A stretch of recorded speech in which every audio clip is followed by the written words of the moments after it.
हरे कृष्णा। जय श्री हरि। ओम नमः शिवाय। प्रिय श्रोताओं, आज बृहस्पतिवार के दिन आप बृहस्पति देव की बड़ी ही दुर्लभ कथा सुनेंगे। इस कथा को सुनने से भक्तों की सभी मनोकामनाएं भगवान बृहस्पति देव की कृपा से पूर्ण हो जाती है। तो आइए बड़ी ही श्रद्धा और प्रसन्नचित मन से इस कथा को सुनते हैं। भारतवर्ष में एक प्रतापी और दानी राजा राज्य करता था। वह नित्य गरीबों और ब्राह्मणों की सहायता करता था। यह बात उसकी रानी को अच्छी नहीं लगती थी। वह ना ही गरीबों को दान देती और ना ही भगवान का पूजन करती थी, और राजा को भी दान देने से मना किया करती थी। एक दिन राजा शिकार खेलने वन को गए हुए थे, तो रानी महल में अकेली थी। उसी समय बृहस्पति देव साधु भेष में राजा के महल में भिक्षा लेने के लिए आए और भिक्षा मांगी, तो रानी ने भिक्षा देने से इनकार कर दिया और कहा, हे साधु महाराज, मैं तो दान पुण्य से तंग आ गई हूँ। मेरा पति सारा धन लुटाते रहते हैं। मेरी इच्छा है कि हमारा सारा धन नष्ट हो जाए, फिर ना रहेगा बांस और ना बजेगी बांसुरी। साधु ने कहा, देवी, तुम तो बड़ी ही विचित्र हो। धन संतान तो सभी चाहते हैं, पुत्र और लक्ष्मी तो पापी के घर भी होने चाहिए। यदि तुम्हारे पास अधिक धन है तो भूखों को भोजन दो, प्यासों के लिए प्याऊ बनवाओ, मुसाफिरों के लिए धर्मशालाएं खुलवाओ। जो निर्धन अपनी कुंवारी कन्याओं का विवाह नहीं कर सकते हैं, उनका विवाह करा दो। ऐसे और कई काम हैं जिनके करने से तुम्हारा यश लोक में और परलोक में फैलेगा। परंतु रानी पर उपदेश का कोई भी प्रभाव नहीं पड़ा। वह बोली, महाराज, आप तो मुझे कुछ न समझाए। मैं ऐसा धन नहीं चाहती जो हर जगह बांटती फिरो। साधु ने उत्तर दिया, यदि तुम्हारी इच्छा ऐसी ही इच्छा है तो तथास्तु। तुम ऐसा करना कि बृहस्पतिवार को घर लीपकर पीली मिट्टी से अपना सिर धोकर स्नान करना, भट्टी चढ़ाकर कपड़े धोना। ऐसा करने से आपका सारा धन नष्ट हो जाएगा। इतना कहकर वह साधु महाराज वहां से आलोक हो गए, और साधु के अनुसार कई बातों को पूरा करते हुए रानी को केवल 3 बृहस्पतिवार ही बीते थे कि उसकी समस्त धन संपत्ति नष्ट हो गई। भोजन के लिए राजा का परिवार तरसने लगा। तब एक दिन राजा ने रानी से बोला कि हे रानी, तुम यहीं रहो, मैं दूसरे देश को जाता हूँ, क्योंकि यहाँ पर सभी लोग मुझे जानते हैं, इसलिए मैं कोई छोटा कार्य नहीं कर सकता। ऐसा कहकर राजा परदेश चला गया। वहां वह जंगल से लकड़ी काट कर लाता और शहर में बेचता था। इस तरह वह अपना जीवन व्यतीत करने लगा। इधर राजा के परदेश जाते ही रानी और दासी दुखी रहने लगी। एक बार जब रानी और दासी को 7 दिन तक बिना भोजन के रहना पड़ा, तो रानी ने अपनी दासी से कहा, हे दासी, पास ही के नगर में मेरी बहन रहती है। वह बड़ी धनवान है, तो उसके पास जा और कुछ लेकर आ, ताकि थोड़ा बहुत गुजर बसर हो सके। रानी दासी की बहन के पास गई। उस दिन गुरुवार था और रानी की बहन उस समय बृहस्पतिवार व्रत की कथा सुन रही थी। दासी ने रानी की बहन को अपनी रानी का संदेश दिया, लेकिन रानी की बहन ने कोई उत्तर नहीं दिया। जब दासी को रानी की बहन से कोई उत्तर नहीं मिला, तो वह बहुत ही दुखी हुई और उसे क्रोध भी आया। दासी ने वापस आकर रानी को सारी बात बता दी। सुनकर रानी ने अपने भाग्य को कोसा। उधर रानी की बहन ने सोचा कि मेरी बहन की दासी आई थी, परंतु मैं उससे नहीं बोली, इससे वह बहुत दुखी हुई होगी। कथा सुनकर और पूजन समाप्त करके वह अपनी बहन के घर गई और कहने लगी, हे बहन, मैं बृहस्पतिवार का व्रत कर रही थी। तुम्हारी दासी मेरे घर आई थी, परंतु जब तक कथा होती है तब तक ना तो उठते हैं और ना ही बोलते हैं, इसलिए मैं नहीं बोली। कहो, दासी क्यों गई थी? रानी बोली, बहन, तुमसे क्या छिपाऊं, हमारे घर में खाने तक को अनाज नहीं था। ऐसा कहते कहते रानी की आंखें भर आई। उसने दासी समेत पिछले 7 दिनों से भूखे रहने तक की बात अपनी बहन को विस्तार पूर्वक सुना दी। रानी की बहन बोली, देखो बहन, भगवान बृहस्पति सबकी मनोकामना को पूर्ण करते हैं। देखो, शायद तुम्हारे घर में अनाज रखा होगा। पहले तो रानी को विश्वास नहीं हुआ, पर बहन के आग्रह करने पर उसने अपनी दासी को अंदर भेजा, तो उसे सचमुच अनाज से भरा एक घड़ा मिल गया। यह देखकर दासी को बड़ी ही हैरानी हुई। दासी रानी से कहने लगी, हे रानी, जब हमको भोजन नहीं मिलता है तो हम व्रत ही तो करते हैं, इसलिए क्यों ना इनसे व्रत और कथा की विधि पूछ ली जाए, ताकि हम भी व्रत कर सके। तब रानी ने अपनी बहन से बृहस्पतिवार व्रत के बारे में पूछा। उसकी बहन ने बताया कि बृहस्पतिवार के व्रत में चने की दाल और मुनक्का से विष्णु भगवान का केले की जड़ में पूजन करे तथा दीपक जलाए, व्रत कथा सुने और पीला भोजन ही करे। इससे बृहस्पति देव प्रसन्न होते हैं और व्रत और पूजन विधि बताकर रानी की बहन अपने घर लौट गई। 7 दिन के बाद जब गुरुवार आया तो रानी और दासी ने व्रत रखा।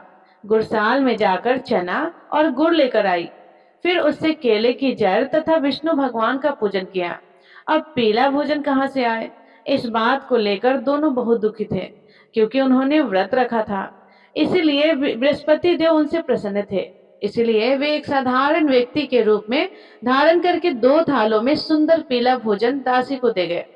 भोजन पाकर दासी बहुत प्रसन्न हुई और फिर रानी के साथ मिलकर भोजन ग्रहण किया।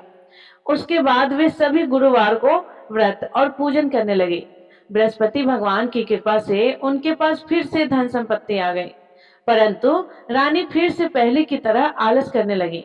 तब दासी बोली, देखो रानी, तुम पहले भी इस प्रकार आलस करती थी, तुम्हें धन रखने में कष्ट होता था, इस कारण सभी धन नष्ट हो गया, और जब भगवान बृहस्पति की कृपा से धन मिला है तो तुम्हें फिर से आलस होता है।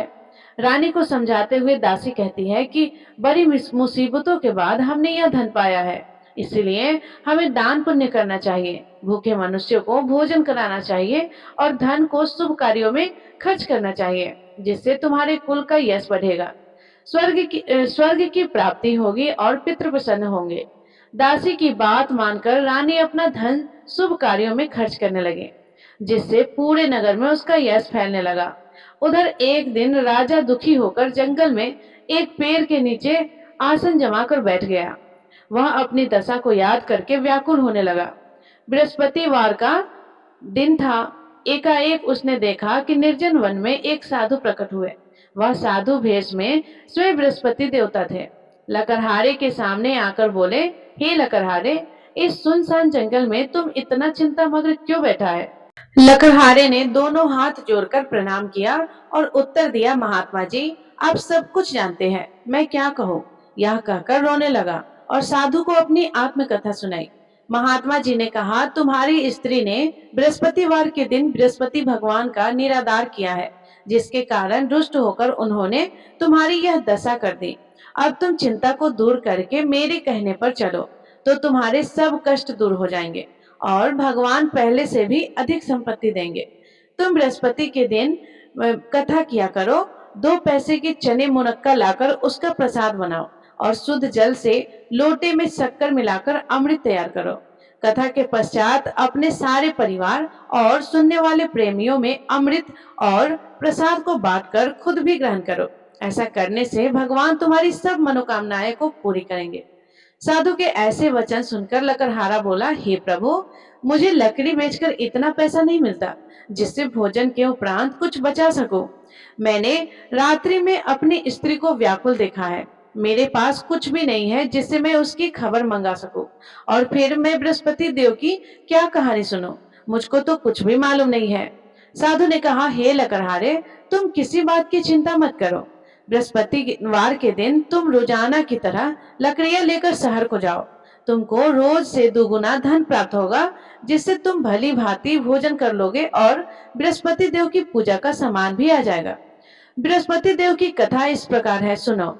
प्राचीन काल में एक ब्राह्मण रहता था। वह बहुत निर्धन था, उसकी कोई संतान नहीं थी। उसकी स्त्री बहुत मलिनता के साथ रहती थी। वह स्नान नहीं करती, किसी देवता का पूजन नहीं करती। इससे ब्राह्मण देवता बड़े दुखी रहते थे। बेचारे बहुत कुछ कहते थे, किंतु उसका कुछ परिणाम नहीं निकला। भगवान की कृपा से ब्राह्मण की स्त्री के कन्या रूपी रत्न पैदा हुआ। कन्या बड़ी होने पर प्रातः स्नान करके विष्णु भगवान का जाप और बृहस्पतिवार का व्रत करने लगे। अपने पूजन पाठ को समाप्त करके विद्यालय जाती तो अपनी मुट्ठी में जौ भर के ले जाती और पाठशाला के मार्ग में डालती जाती। तब ये जौ स्वर्ण के हो जाते तो लौटते समय उसको बीनकर घर ले आती। एक दिन वह बालिका सूप में उस सोने को के जौ को फटक कर साफ कर रही थी कि उसके पिता ने देख लिया और और कहा कि हे बेटी, सोने की जौ के लिए सोने का सूप होना चाहिए। दूसरे दिन बृहस्पतिवार था। इस कन्या ने व्रत रखा और बृहस्पति देव से प्रार्थना करके कहा, मैंने आपकी पूजा सच्चे मन से की है, तो मेरे लिए सोने का सूप दे दो। बृहस्पति देव ने उसकी प्रार्थना स्वीकार कर ली। रोजाना की तरह वह कन्या जौ फैलाती हुई जाने लगी। जब लौटकर जौ बिन रही थी, तो बृहस्पति देव की कृपा से सोने का सूप मिला। उसे वह घर ले आई और उसमें जौ साफ करने लगी, परंतु उसकी माँ का वही ढंग रहा। एक दिन की बात है कि वह कन्या सोने के सूप में जौ साफ कर रही थी। उस समय उस शहर का राजपुत्र वहां से होकर निकला। इस कन्या के रूप और कार्य को देखकर मोहित हो गया और अपने घर आकर भोजन और जल त्याग कर उदास होकर लेट गया। राजा को इस बात का पता लगा तो अपने प्रधानमंत्री के साथ उसके पास गए और बोले, हे बेटा, तुम्हें किस बात का कष्ट है? किसी ने तुम्हारा अपमान किया है अथवा और कोई कारण हो, सो हमें कहो। मैं वही कार्य करूंगा जिससे तुम्हें प्रसन्नता हो। अपने पिता की राजकुमार ने बातें सुनी तो वह बोला, मुझे आपकी कृपा से किसी बात का दुख नहीं है। किसी ने मेरा अपमान नहीं किया है, परंतु मैं उस लड़की से विवाह करना चाहता हूँ जो सोने के सूप में सोने का जौ साफ कर रही थी। यह सुनकर राजा आश्चर्य में पड़ गया और बोला, हे बेटा, इस तरह की कन्या का पता तुम ही लगाओ। मैं उसके साथ तेरा विवाह अवश्य ही करवा दूंगा। राजकुमार ने उस लड़की का घर का पता बताया। तब मंत्री उस लड़की के घर गए और ब्राह्मण देवता को सभी हाल बताया। ब्राह्मण देवता राजकुमार के साथ अपनी कन्या का विवाह करने के लिए तैयार हो गया तथा विधि विधान के अनुसार ब्राह्मण की कन्या का विवाह राजकुमार के साथ हो गया। कन्या के घर से जाते ही पहले की भांति उस ब्राह्मण देवता को के घर में गरीबी का निवास हो गया। अब भोजन के लिए भी अन्न बड़ी मुश्किल से मिलता था। एक दिन दुखी होकर ब्राह्मण देवता अपनी पुत्री के पास गए। बेटी ने पिता की दुखी अवस्था को देखा और अपनी माँ का हाल पूछा। तब ब्राह्मण ने भी सभी हाल कह सुनाया। कन्या ने बहुत सा धन देकर अपने पिता को विदा किया। इस तरह ब्राह्मण का कुछ समय सुखपूर्वक व्यतीत हुआ, लेकिन कुछ दिनों के बाद फिर वही हाल हो गया।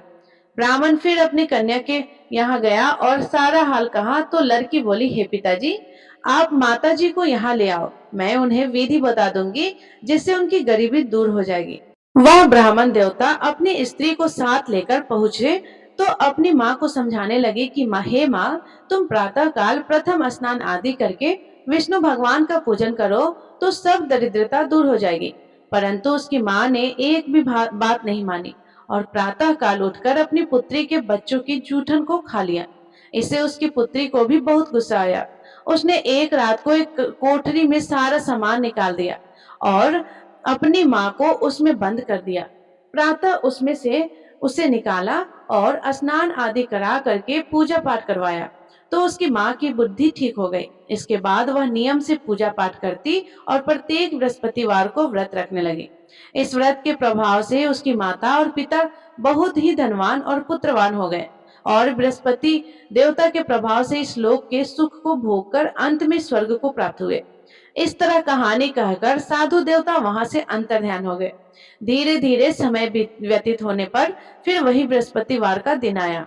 लकड़हारा जंगल से लकड़ी काटकर किसी शहर में बेचने गया। उसे उस दिन और दिनों से अधिक पैसा मिला। राजा ने चना गुड़ आदि लाकर गुरुवार का व्रत किया। उस दिन से उसके सभी क्लेश दूर हो गए। परंतु जब दोबारा गुरुवार का दिन आया तो बृहस्पतिवार का व्रत करना भूल गया। इस कारण बृहस्पति भगवान नाराज हो गए। उस दिन उस नगर के राजा ने विशाल यज्ञ का आयोजन किया था तथा शहर में यह घोषणा करा दी थी कि कोई भी मनुष्य अपने घर में भोजन ना बनवाए और ना ही आग जलाए। समस्त जनता मेरे यहाँ भोजन करने आए। इस आज्ञा को जो न मानेगा उसे फांसी की सजा दी जाएगी। इस तरह की घोषणा संपूर्ण नगर में करवा दी गई। राजा की आज्ञा के अनुसार शहर के सभी लोग भोजन करने गए, लेकिन लकड़हारा कुछ देर से पहुंचा।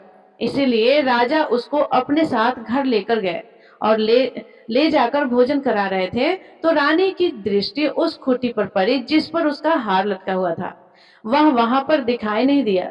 रानी ने निश्चय किया कि मेरा हार इस मनुष्य ने ही चुरा लिया है। उसी समय सिपाहियों को बुलाकर उसको कारागार में डलवा दिया।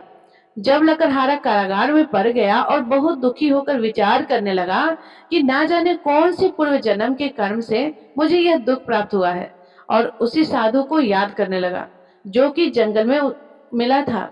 उसी समय तत्काल बृहस्पति देव साधु के रूप में प्रकट हुए और उसकी दशा को देखकर कहने लगे, अरे मूर्ख, तूने बृहस्पति देव की कथा नहीं करी, इस कारण तुझे दुख प्राप्त हुआ है।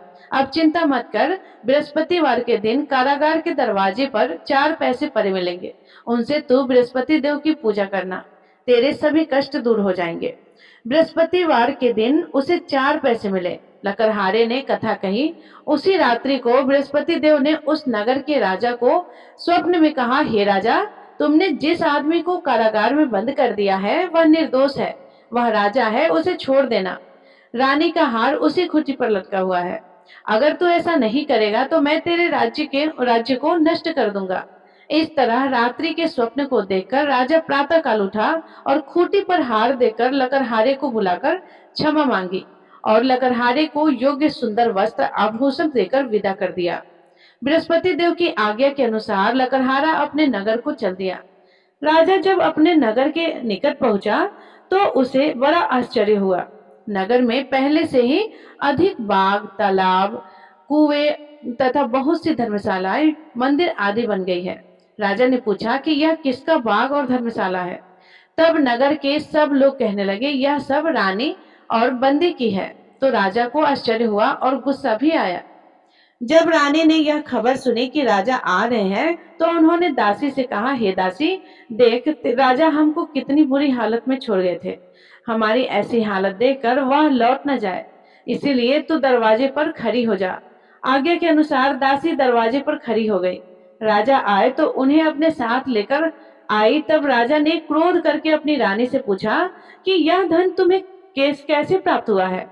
पर उन्होंने कहा, हमें यह धन बृहस्पति देव के इस व्रत के प्रभाव से प्राप्त हुआ है। राजा ने निश्चय किया कि 7 रोज बाद तो सभी बृहस्पति देव का पूजन करते हैं, परंतु मैं प्रतिदिन में 3 बार कहानी और रोज व्रत किया करूंगा। अब हर समय राजा के दुपट्टे में चने की दाल बंधी रहती और दिन में 3 बार कहानी कहते। एक रोज राजा ने विचार किया कि चलो अपनी बहन के यहाँ से हो आवे। इस तरह निश्चय करके राजा घोड़े पर सवार होकर अपनी बहन के यहाँ को चलने लगा। मार्ग में उसने देखा कि कुछ आदमी एक मुर्दे को लिए जा रहे हैं। उन्हें रोककर राजा कहने लगा, अरे भाइयों, मेरी बृहस्पति देव की कथा तो सुन लो। वे बोले कि लो, हमारा तो आदमी मर गया है और इसको अपनी कथा की पड़ी है। परंतु कुछ आदमी बोले कि अच्छा, कहो, हम तुम्हारी कथा भी सुनेंगे। राजा ने दाल निकाली और जब कथा आधी हुई थी कि मुर्दा हिलने लग गया, और जब कथा समाप्त हो गई तो राम राम करके मनुष्य उठकर खड़ा हो गया। आगे मार्ग में उसे किसान खेत में हल चलाता मिला तो राजा ने उसे देखकर बोला, अरे भैया, तुम मेरे बृहस्पतिवार की कथा सुन लो। किसान बोला, जब तक मैं तेरे कथा सुनूंगा तब तक 4 हरैया जोत लूंगा, जहाँ अपनी कथा किसी और को सुना। इस तरह राजा आगे चलने लगा। राजा के हटते ही बैल पछाड़ खाकर गिर गया और किसान के पेट में बड़ी जोर से दर्द होने लगा। उस समय उसकी माँ रोटी लेकर आई और उसने जब यह देखा तो अपने पुत्र से सब हाल पूछा और बेटे ने सभी हाल कह सुनाया। तो बुढ़िया दौड़ी दौड़ी उस घुड़सवार के पास गई और उससे बोली कि मैं तेरी कथा सुनूंगी, तू अपनी कथा मेरे खेत पर चलकर ही कहना। राजा ने बुढ़िया के खेत पर जाकर कथा कही, जिसे सुनते ही वह बैल उठकर खड़े हुए तथा किसान के पेट का दर्द भी बंद हो गया। राजा अपनी बहन के घर पहुंचा। बहन ने भाई की खूब मेहमानबाजी की। दूसरे रोज प्रातःकाल राजा जगा तो वह देखने लगा कि सब लोग भोजन कर रहे हैं। राजा ने अपनी बहन से कहा, ऐसा कोई मनुष्य है जिसने भोजन नहीं किया हो? मेरे बृहस्पतिवार की कथा सुन ले। बहन बोली, हे भैया, यह देश ऐसा ही है कि पहले यहाँ लोग भोजन करते हैं, बाद में अन्य कार्य करते हैं। अगर कोई पड़ोस में हो तो देख आओ। वह ऐसा कहकर देखने चली गई, परंतु उसे कोई ऐसा व्यक्ति नहीं मिला जिसने भोजन ना किया हो। अतः वह एक कुम्हार के घर गई जिसका लड़का बीमार था। उसे मालूम हुआ कि उसने यहाँ 3 रोज से किसी ने भोजन नहीं किया है। रानी ने अपने भाई की कथा सुनने के लिए कुम्हार से कहा। वह तैयार हो गया। राजा ने जाकर बृहस्पतिवार की कथा कही, जिसको सुनकर उसका लड़का ठीक हो गया। अब तो राजा की प्रशंसा होने लगी। एक रोज राजा ने अपनी बहन से कहा कि बहन, मैं अपने घर को जाऊंगा, तुम भी हमारे साथ चलो, तैयार हो जाओ। राजा की बहन ने अपनी सास से कहा तो सास ने कहा कि हाँ चली जा, परंतु अपने लड़के को मत ले जाना, क्योंकि तेरे भाई की कोई औलाद नहीं है। बहन ने अपने भैया से कहा कि हे भैया, मैं तो चलूंगी, पर कोई बालक नहीं चलेगा। तो राजा बोला कि जब कोई बालक ही नहीं चलेगा, तब तब तुम ही क्या करोगी। बड़े दुखी मन से राजा अपने नगर को लौट आया। राजा ने अपनी रानी से कहा कि हम निर्वसी हैं, हमारा मुंह देखने का धर्म नहीं है और कुछ भोजन आदि नहीं किया है। रानी बोली, हे प्रभु, बृहस्पति देव ने हमें सब कुछ दिया है, वह हमें औलाद अवश्य देंगे। उसी रात को बृहस्पति देव ने राजा से स्वप्न में कहा, हे राजा उठो, सभी सोच त्याग दो, तेरी रानी गर्भ से है। राजा को यह बात सुनकर बड़ी खुशी हुई। 9वें महीने में उसके गर्भ से एक सुंदर पुत्र पैदा हुआ। तब राजा बोला, हे रानी, स्त्री बिना भोजन के रह सकती है, पर बिना कहे नहीं रह सकती। जब मेरी बहन आएगी तो तुम उससे कुछ मत कहना। रानी ने सुनकर हाँ कर दिया। जब राजा की बहन ने यह शुभ समाचार सुना तो वह बहुत खुश हुई और बधाई लेकर अपने भाई के यहाँ आई। तभी रानी ने कहा कि घोड़ा चढ़कर तो नहीं आई हो, गधा चढ़कर आई हो। राजा की बहन बोली कि भाभी, मैं इस प्रकार ना कहती तो तुम्हें औलाद कैसे मिलती। बृहस्पति देव ऐसे ही है, जैसी जिसकी मन में कामनाएं हैं सभी को पूर्ण करते हैं। जो श्रद्धा भावना पूर्वक बृहस्पतिवार का व्रत करता है एवं कथा पढ़ता है अथवा सुनता है, दूसरों को सुनाता है, बृहस्पति देव उसकी सभी मनोकामनाएं को पूर्ण करते हैं। बृहस्पति देव उनकी सदैव रक्षा करते हैं। जो संसार में श्रद्धा भाव से सच्चे हृदय से बृहस्पति देव की पूजन करते हैं, उनकी सभी मनोकामनाएं उसी प्रकार पूर्ण होती है जैसे राजा और रानी ने बृहस्पति देव की कथा का गुणगान किया। उनकी सभी इच्छाएं बृहस्पति देव ने पूर्ण की। मनुष्य को हृदय से उसका मनन करते हुए जयकार करना चाहिए। तो प्रेम से बोलिए, बृहस्पति देव भगवान की जय, विष्णु भगवान की जय, समस्त देवी देवताओं की जय। अब आप भगवान बृहस्पति देव की आरती का श्रवण कीजिए। ओम जय बृहस्पति देवा, स्वामी जय बृहस्पति देवा, छिनी छिनी भोग लगाओ, कदली फल मेवा। ओम जय बृहस्पति देवा, तुम पूर्ण परमात्मा, तुम अंतर्यामी, स्वामी तुम अंतर्यामी, जगत पिता जगदीश्वर, तुम सबके स्वामी। ओम जय बृहस्पति देवा, चरणामृत निज निर्मल, सब पातक हरता, स्वामी सब पातक हरता, सकल मनोरथ दायक, कृपा करो भरता। ओम जय बृहस्पति देवा, तन मन धन अर्पण कर, जो जन शरण पड़े, स्वामी जो जन शरण पड़े, प्रभु प्रकट तब होकर आकर द्वार खड़े।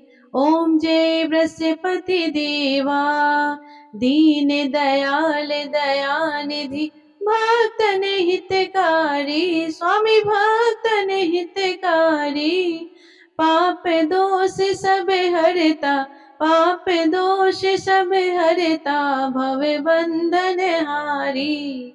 ओम जय बृहस्पति देवा, सकल मनोरथ दायक, सब संशय तारो, विषय विकार मिटाओ, संतन सुखकारी।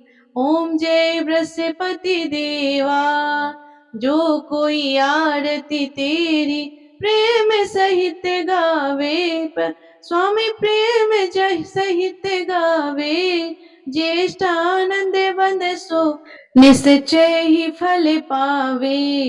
ओम जय बृहस्पति देवा, ओम जय बृहस्पति देवा, स्वामी जय बृहस्पति देवा, छिनि छिनि भोग लगाओ सकदली फल मेवा। ओम जय बृहस्पति देवा। सभी प्रेम से बोलिए विष्णु भगवान की जय, बृहस्पति देव भगवान की जय, लक्ष्मी नारायण भगवान की जय। प्रिय श्रोताओं, आपको आज की कथा पसंद आए, आरती पसंद आए तो वीडियो को लाइक कीजिएगा, शेयर कीजिएगा, कमेंट में भगवान बृहस्पति देव जी की जय लिखिएगा। और यदि आप चैनल पे नए हैं तो चैनल को सब्सक्राइब भी कर लीजिएगा। धन्यवाद। राधे राधे। जय श्री कृष्णा।